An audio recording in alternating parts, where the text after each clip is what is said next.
Well, hi everyone. Welcome to the Buffett and Beyond Saturday Stock Market Recap, November 22nd, 2025, and what a week it has been. But remember, if you want to live on this beach like Jimmy Buffett once did, you've got to learn how to invest even better than Warren Buffett does now. And the market, well, it's having another tough week until Friday and is trying to make a stand as a Fed member is hinting at a rate cut this December. And we may be getting a short-term buy signal. On our weekly stock analysis video, Comfort Systems USA, and I know you never heard of it, is up 1,800% in the past 5 years. It's not only in the housing sector, but also part of the AI build-out boom. Yeah, it's overpriced, but not by that much. So let's take a look at their numbers. And the one thing we want to remember about this stock is that being in the housing business, which has been in the doldrums the past year and a half, almost 2 years, that even as the AI build-out boom slows down, Comfort System is there to fix your house and come in and fix your AC systems and everything that goes along with the inside of your house. So it's got another leg that we think it's going to be able to move up over the next year or so. In our ETF video, well, the top stocks in the semiconductor ETF are up over 900% in the past 7 years.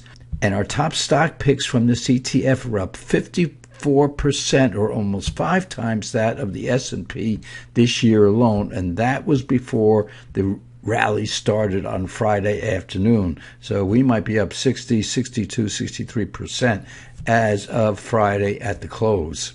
Now let's look at the S&P 500 and zoom in right here, and folks, there it is right there. There's your buy signal. It's a divergence. As the market went lower, this indicator went higher, but it had to turn up on Friday in order to get this point right in here. And the good thing is down here, the volatility bands, these blue lines, volatility bands, the market closed outside that band the other day, well, Thursday, and now Friday is closing inside that band, and I'm recording this about an hour before the market closes.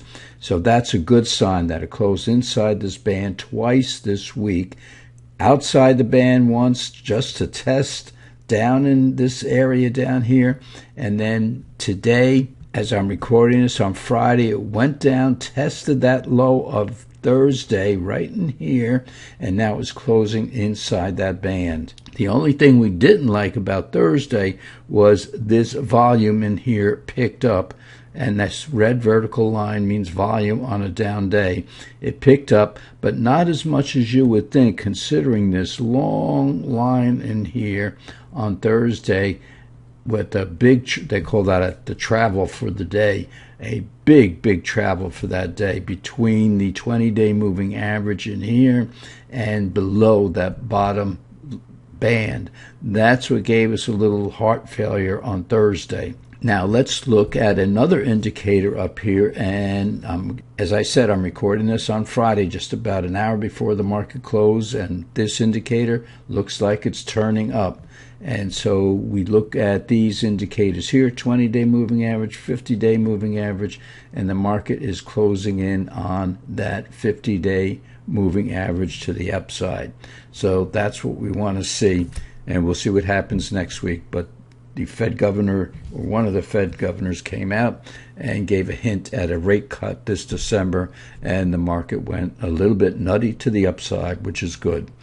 Now, when we look at the QQQs, we can see this Thursday, once again, we're getting almost the same pattern as we did in the S&P 500.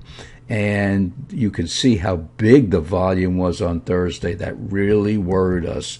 But now, even before the close on Friday, this green line is moving to the upside and still has room to go before the market closes today. So right now, it's looking good for this coming week, even though Monday is usually a down day, and we'll see what happens, and we'll see if anybody from the Fed speaks over the weekend.